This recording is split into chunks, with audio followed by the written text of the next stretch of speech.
আমি তো রয়েছে গাজীপুরের ভুটবাজার এলাকায়। আমাদের মাঝে রয়েছেন একটি প্রার্থী। আসলে গাছা প্রেস ক্লাবের দ্বিবার্ষিক নির্বাচনে আপনি একজন প্রার্থী হয়েছেন।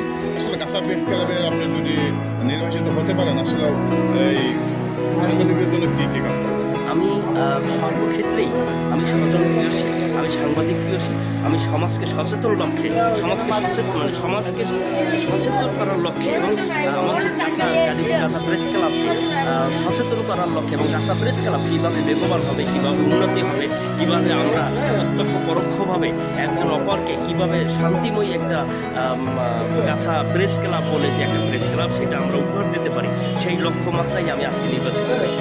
আপনারা জানেন যে আমি দীর্ঘদিন গাছা প্রেস ক্লাবের সাথে শুধু জড়িত ছিলাম না, আমি জড়িত ছিলাম অসংখ্য সংগঠনের সাথে।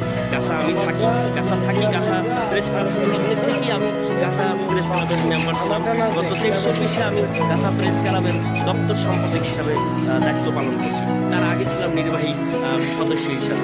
আজকে নির্বাচন হচ্ছে 26-27-এর যে নির্বাচন, এই নির্বাচনের প্রত্যাশী যে আমাকে বিপুল ভোটে আপনারা আমার যারা সদস্যবৃন্দ আছে, যারা ভোটার আছে, এরা আমাকে বিপুল ভোটে ভোট দিয়া আমাকে জয়লাভ করবেন, সেই আশা আমি আশাবাদ ইনশাআল্লাহ। আর আপনারা জানেন যে আমার প্রতীকটা হলো এই যে এখানে দেখেন, আমি আমার কমলা লেবু প্রতীক।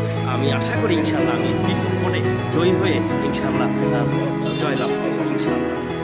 জি, আপনি তো অনেক পরিচিত লাভ করছেন গাজীপুর সহ বিভিন্ন জেলায়। আসলে আপনি নির্বাচন করছেন, আসলে ওই সময় তো অনেক সাংবাদিক আছে, বিভিন্ন জায়গায় লাঞ্ছিত হচ্ছে। আসলে তাদের বিষয় নিয়ে আপনার কোনো চিন্তা আছে কিনা? দেখুন, আপনি তো জানেন যে সারা বাংলাদেশে সাংবাদিক নির্যাতন, নিবারণ, বঞ্চিত, লাঞ্ছিত অসংখ্য দুস্থ সাংবাদিকদেরকে নিয়েই আমরা দীর্ঘদিন লড়াই করে যাচ্ছি।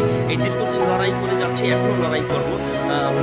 সাংবাদিক যাতে করে সর্বক্ষেত্রেই মানুষের পাশে মান সম্মান নিয়ে জীবনযাপন করতে পারে, সেই লক্ষ্যে আমরা সারা জীবন কাজ করে আসছি, সারা জীবন কাজ করে যাব।